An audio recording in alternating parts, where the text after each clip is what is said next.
Elena Martín, ¿qué tal? ¿Cómo estás? Muy bien. Bueno, Elena Martín viene a presentar Criatura, es la película española que ganó el premio a Mejor Película Europea en la quincena de realizadores de Cannes. Es una película que diriges y protagonizas y además es, creo que ha tenido un arco muy curioso, porque es una película que a priori habla de temas que no suelen estar en la conversación y sin embargo ha ido teniendo como, muy buena acogida, no solo en Cannes por la crítica y ese premio, sino también con los espectadores que la han ido viendo durante este proceso. ¿Cómo estás? ¿En qué proceso está la película ahora mismo?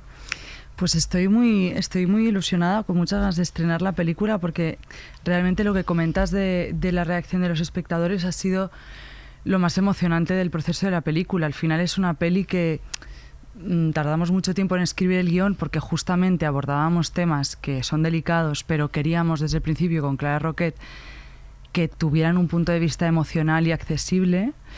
Entonces había que bajarlo todo a la tierra y darle una entidad poética y una entidad emocional, y siempre fue una película pensada para llegar al público, para poder abrir debate, abrir conversación, y entonces está siendo muy bonito los pases con público, ver las reacciones, y también debo decir que también está siendo muy esperanzador ver que realmente a veces la industria tiene más miedo que el público. O sea, que al final la gente está entrando en la peli, la está entendiendo perfectamente, se está sintiendo reflejada, y a veces durante el proceso más de una persona nos había dicho: esta película es complicada, esta película es incómoda, esta película no va... Igual la gente no está preparada para verla, y... Está preparadísima. Es una chorrada, está preparadísima. De hecho, le ha gustado hasta La Reina. Sí, afirmativo. Cosa que es, maravillosa, porque al final, estamos diciendo, no estamos hablando mucho de lo que va la peli, pero digamos que es una película sobre pulsiones, sobre el deseo femenino, sobre cómo se ha coartado ese deseo, esa cosa natural que tenemos las mujeres, igual que tenemos los hombres, y cómo eso genera una serie de traumas para no disfrutar de la sexualidad. ¿Cómo surge... ¿Cómo llegas a decir de qué pulsión sale esta historia sobre pulsiones, más bien? Pues, a ver, cuando intento contestar esta pregunta hago un poco de intentar concretar, pero realmente fue una época, o sea, empezamos a escribir hace 6 años, o sea, con Clara hace 5 igual, pero yo empecé ya hace 6 años con la idea, y era un momento en el que este tema me estaba atravesando artísticamente por distintos lados. Lo más concreto es que yo estaba haciendo performance con un grupo de mujeres que se llamaba Pussy Picnic, el colectivo, y estábamos reflexionando sobre el cuerpo y sobre la identidad, y hacíamos como experimentos más a puerta cerrada en nosotras con nuestro propio cuerpo. Y de forma muy natural empezamos a través de ejercicios creativos a compartir experiencias de primeras veces, ¿no? Y experiencias, recuerdos sobre despertares sexuales que se remontaban a la infancia. Y yo creo que hubo una sensación, o al menos yo la tuve, de que estábamos hablando cosas por primera vez, y que estaba siendo un poco vertiginoso, pero también muy agradable y muy liberador poder hablar de esto, ¿no? Entonces yo me quedé con este tema en la cabeza, y luego con la ayuda de una terapeuta, de Berta Clavera, empecé a investigar, o sea, a leer, a documentarme, a asistir a conferencias. Entonces, a raíz de eso, que eso partía igual de un sitio más teórico, que obviamente me atravesaba, porque si no, no me hubiera interesado el tema, pues fuimos concretando una historia de unos personajes, de una familia, de tal. Pero el impulso fue ese, y sobre todo el darme cuenta de que todas esas lecturas estaban planteando unas situaciones y unos bloqueos que yo podía entender, que mis amigas podían entender, que la gente cercana podía entender, que eran extremadamente comunes y extremadamente incómodos. Yo pensé, pero ¿cómo puede ser que haya tantas lecturas sobre eso y no haya relatos alrededor de eso? ¿Cómo puede ser que yo no lo sepa? ¿No? O sea, generacionalmente todo, ¿cómo puede ser? Yo que soy carne de terapia, o sea, de nuestra generación, o sea, digo, ¿cómo? No entiendo. Y nada, y de ahí surgió la idea de convertir esto en una historia. Y claro, es que fíjate, preparando la entrevista, es una película valiente, pero ¿por qué es valiente? Quiero decir, ¿por qué es valiente hablar de la sexualidad femenina, que es una cosa que existe desde el minuto 1 que estamos en la Tierra? ¿Por qué es valiente decir vulva? O sea, quiero decir que, claro, y saliendo del pase, antes de Cannes, era como, era en catalán, pero la vulva me palpita, creo que es la traducción en castellano. Y claro, es decir, que esta frase nos genere que escuchar una película es rompedor cuando esto debería ser lo normal. O sea, que hasta en el propio lenguaje de la crítica hay, o sea, está muy manido esto, ¿no? Desde mi posición todavía es muy sorprendente, porque es verdad que si lo pienso en perspectiva, creo que puedo entender el concepto de la valentía si lo llevo a una cosa más de proceso creativo, ¿no? Como de atreverse a manejar material incómodo y socialmente tabú, ¿no? Entonces y con Clara ponernos como unos retos muy claros de no entrar en un relato de inicio, nudo, desenlace, que sea muy causa-consecuencia, que es no simplificar, pero a la vez que sea accesible, como poder tocar temas delicados sin ser morbosas, como había unos cuantos caminos que nos mantenían al filo de muchas cosas, y creo que en eso puedo reconocer que sí hemos sido valientes, pero a la vez hay toda esta parte que dices tú de que a mí me impresiona, porque también durante el camino yo ya me he acostumbrado muchísimo al tema. O sea, he leído mucho, hemos escrito, hemos ensayado, hemos rodado, hemos montado. Entonces, para mí hay muchas de esas cosas que ya han pasado a un plano más natural, y cuando la gente de repente dice, hostia, esto no me lo había planteado nunca, digo, claro, fue mi sensación al principio, por eso hice la peli, ¿no? Pero ahora ya, y lo pienso mucho, hay veces que me entristece, que pienso, qué bonito, ¿no? Como poder desbloquear algunos temas, pero qué trágico que estemos ahí todavía. Total. Claro, decías lo de la estructura, y eso es curioso, porque es verdad que está rodada en varios tiempos, en un verano en una casa familiar, que es donde ese trauma emerge. Háblanos un poco también de cómo ha sido estructurarlo así, y de cómo ha sido jugar con los 3 tiempos y relacionar cada uno de ellos con esos recuerdos, todos asociados a la sexualidad también.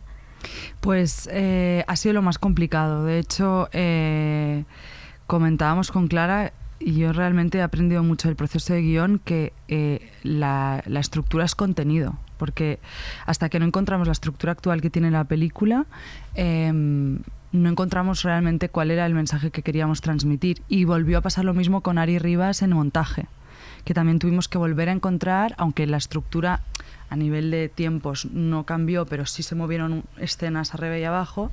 Hasta que no encontramos eso, no sentimos que estábamos desarrollando la idea que queríamos. Y al principio empezamos con Clara cronológicamente, porque la infancia fue lo primero que encontramos, o sea, fue lo más fácil de escribir. Porque como no hay casi nada escrito, era como, está todo por hacer, entonces pues es muy agradecido, porque luego la adolescencia y luego la edad adulta. Y la edad adulta nos llevó muchos problemas, porque es un momento muy complejo, ¿no? En la infancia y en la adolescencia hay como unos antagonistas, por así decirlo, más claros. Pero en la edad adulta una es responsable de su vida, ¿no? Entonces, aunque esté en un sistema y las violencias existan, hay partes que son tuyas, y ya es una castración integrada, ¿no? En tu esto. Entonces, bueno, hasta que no encontramos que realmente la edad adulta no podía estar al final, porque no podía ser una conclusión, sino que tenía que ser una pregunta, no pudimos ver que realmente tenía que funcionar como un ir hacia atrás y hacia adelante. Y lo de ser tú quien la protagonizara, esto llega por el tipo de historia que es, porque hay que desnudarse en todos los sentidos, y quizá con otra actriz hubiera sido otro trabajo distinto, porque tú también eres actriz y es maravilloso verte. Es una mezcla de las dos cosas. O sea, no lo tuve claro desde el principio. De hecho, me planteaba otros nombres, pero también me planteaba el mío, y llegó un momento en que fue una mezcla de... Yo también había un cierto pudor en volver a hacer esto después de Julia East. Y entonces fue pues un momento de sinceridad, de reconocer que me apetecía mucho y que sentía el deseo de interpretar este personaje, porque es un personaje que como actriz es un reto y me apetecía. Y luego también la parte que igual, esta parte me ayudaron también Clara Roquet y las productoras a darme cuenta de que también era un ejercicio bonito el de poner mi cuerpo después de todo este proceso mucho más mental, también emocional, pero desde otro lado del guión. Y ha sido muy difícil, la verdad, no voy a mentir. No sé si lo voy a repetir en un futuro próximo, pero también ha sido muy bonito y muy intenso. Mencionabas Julia East y bueno, y también estaba en Las amigas de Ágata. Había como casi un retrato, bueno, una crítica a una inmadurez, a una generación que todavía estaba inmadura. Aquí hay un salto completo, hay una madurez y quizá la crítica, como decías, una misma tiene esta responsabilidad, pero también hay un sistema, una serie de mecanismos ocultos que dirían Foucault y compañía, pero son mecanismos que al final nos coartan para ejercer esa libertad. No sé si hay también un salto ideológico en las películas. Pues para mí sí, un poco. O sea, también hubo un ejercicio de querer universalizar la historia, ¿no? Como a través de entrevistas a distintas mujeres, luego más adelante a hombres, a padres, a madres, etcétera. Y toda la parte de documentación, que había una intención muy clara de entender una cuestión estructural y una cuestión de sistema. Al final la peli, en el fondo, habla de la educación sexual y emocional. Entonces la educación no es algo individual y sería injusto pedir a cada individuo por separado que fuera responsable al 100% de su... Es imposible, ¿no? Entonces sí que había esta intención de hacer un análisis un poco más ambicioso, que es de un sistema. O sea, en Julia East, de alguna forma, estamos entrando en un fragmento de vida de una chica en un momento de cambio. Es un detalle, es un gesto.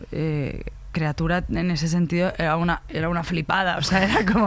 No, son 3 tiempos. Aparte, encontramos lo de los 3 tiempos, pero al principio había escenas de 15, 16, 18, 12, 23, que era como, a ver, no vamos a poder producir esto. Llegó un momento que Clara dijo, a ver, vamos a concentrar. Entonces, claro, sí, es una energía muy distinta. También debo decir que para mí hay algo agradable y cómodo en eso. O sea, es como que hay menos exposición y más... no sé, más análisis. Tengo una sensación también, ahora lo estoy notando en la promoción, de he estudiado tanto que tengo las cosas claras, ¿no? Es que sí, puedo hacer una masterclass. Sí, podría haber escrito una tesis de esto. Oye, pues estás a tiempo, puedes hacerla ahora, después del estreno. Claro, al hilo de esto hay una cosa que está muy bien en la película, hay muchas, pero esta en concreto que avala esto, que no es una familia conservadora, no es una familia del Opus Dei, no es una familia donde quizá el cine sí que ha mostrado, ¿no? Familias demasiado coercitivas, es una familia abierta, moderna, y sin embargo como esos tabús, esas relaciones padres e hijas, ¿no? Que eso sí que se ha contado poquísimo, ¿no? Y eso está muy muy bien tratado, como eso también está ahí latente y tenemos que lidiar con ello, ¿no? Es que para mí esto era algo súper clave, porque es que da igual, se podría contar en cualquier familia, porque esto es una cuestión transversal. De hecho, fue una de las cosas que hablamos con la reina, que ella dijo, realmente esto pasa en cualquier familia, de izquierdas y de derechas, ¿no? Entonces, si incluso una persona que vive en este contexto puede verlo, o sea, claro, podríamos haber cogido cualquier familia, pero para mí era muy interesante entrar en una cosa de decir, no, es que las familias de izquierdas tienen muchas lagunas, aparte de la generación de nuestros padres, que al final priorizaron unas ciertas luchas y el feminismo no estaba entre ellas. Y entonces, bueno, pues me parecía interesante, y aparte creo que se puede deducir de la película que esto es un ejemplo y se podría aplicar a cualquiera, pero sí era importante. Y es verdad que en el cine se ha contado más la parte de una familia religiosa, ¿no? Sobre todo en el cine de terror, que a mí me gusta mucho, ¿no? O sea, hay una cosa muy clara también en las películas de posesiones, las niñas en una familia religiosa. Muchas veces tiene que ver con el despertar sexual, en realidad, si lees entre líneas en esas películas. Y sí.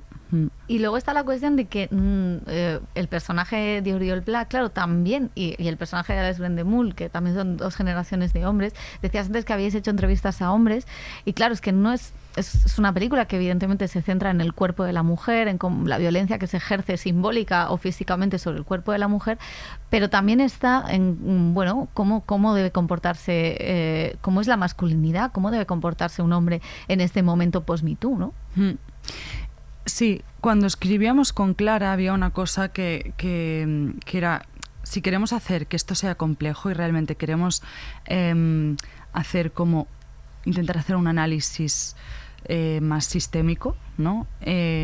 O cultural, tenemos que entender todos los elementos que nos llevan hasta ciertas cosas, ¿no? Y entonces, obviamente, podríamos haber incluido el relato de una masculinidad más claramente tóxica o una persona despreocupada del daño que hace a los demás, pero no era el caso de estos personajes, ¿no? Era interesante también ver cómo esta figura o estas figuras masculinas también contribuyen y perpetúan, sin ellos quererlo, a esa violencia, y cómo ellos también son víctimas de ello, porque son los personajes más protagonistas masculinos son el de Oriol Pla y el de Alex Brendemul, que son el novio y el padre, pero también están los chicos en la adolescencia, ¿no? Y ese chico que tiene toda la pinta de ser un chico que seguramente no está súper integrado ni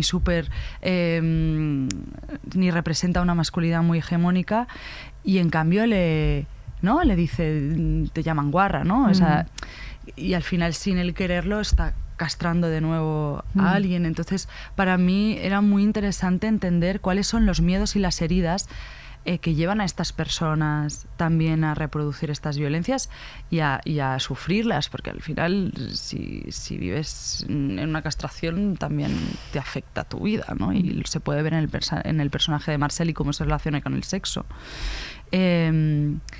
Entonces, bueno, sí que era importante, ya no tanto para salvar a los personajes, porque al final todos los personajes se salvan y no se salvan, pero para no simplificar los conflictos y no generar buenos y malos.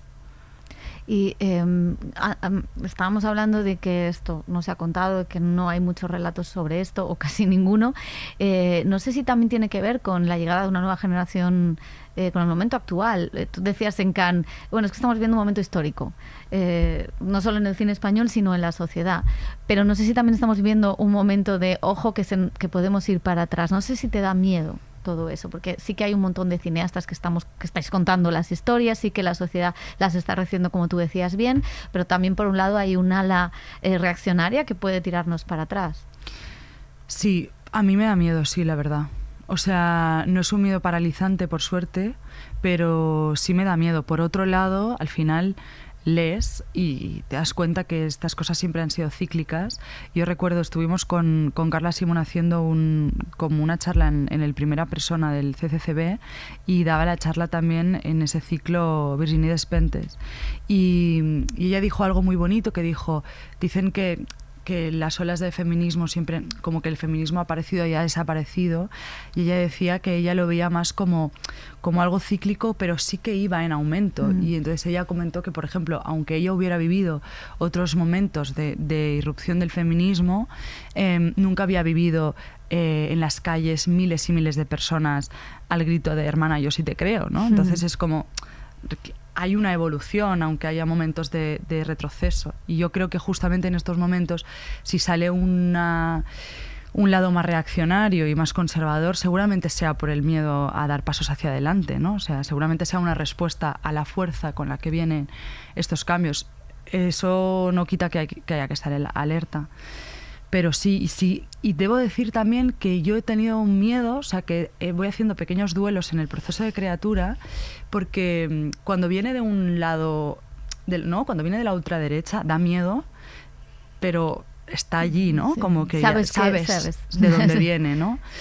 Pero con Criatura ha pasado que ha habido momentos, ¿no? Como que incluso dentro del sector o así, que de repente hay un miedo a que se cuente esta historia, una película como Criatura, que no es una película justamente provocadora. O sea, es una película, es luminosa y es tierna, con los personajes, no ataca. O sea, si una película como Criatura da miedo, como por lo que pueda generar en la audiencia, ¿dónde estamos? ¿No? Porque hay cosas, deberían haber cosas mucho más radicales y mucho más punkis en ese sentido. Pero bueno, poco a poco. Y es bonito, vais a estrenar casi, bueno, Coixet un poco más tarde, pero directoras de 2 generaciones. La película de Coixet también explora el deseo y muchas escenas de sexo, y las 2 películas creo que tienen las mejores escenas de sexo. ¿Cómo están? No las mejores, porque claro, hay un trauma en Criatura, pero sí la mejor planificación visual de las escenas de sexo de todo el año, ¿no? Es curioso que sean 2 mujeres las que están detrás y que cómo eso cambia también la manera de rodar una escena de sexo, ¿no? A ver, es un honor compararme con Isabel Coixet, la verdad. Tengo muchas ganas de ver la película. Sí, claramente, seguramente influye que seamos 2 mujeres dirigiendo estas escenas. También supongo que influye lo que comentábamos del momento histórico. O sea, también hay una... Me siento empachada, ¿no? Hay una sobresaturación y me encantan las películas eróticas, ¿eh? Ojo, que yo qué sé, a mí Crash me flipó, o sea, es una de mis pelis favoritas y tiene una mirada masculina muy heavy y son escenas que me parecían muy eróticas, o sea, pero ya está, o sea, es que ya no se puede más, es que llega un momento en que las escenas no despiertan ningún tipo de sexualidad. Y entonces yo creo que también hay una necesidad de empezar a filmar el sexo de una forma distinta, con intimidad, ¿no? Porque es que el sexo muchas veces se filma de una forma tan fría que simplemente es un mensaje de una convención que ya hemos aprendido, ¿no? Como cuando en las películas americanas de los 60 se tapaban con la sábana o se cerraba una puerta y ya entendías lo que venía después, pero sí está bonito permitirse un poco entrar ahí y ver qué está pasando, ¿no? Pues Elena Martín, muchas gracias. Suerte con la tesis doctoral y con la película. Muchas gracias a ti.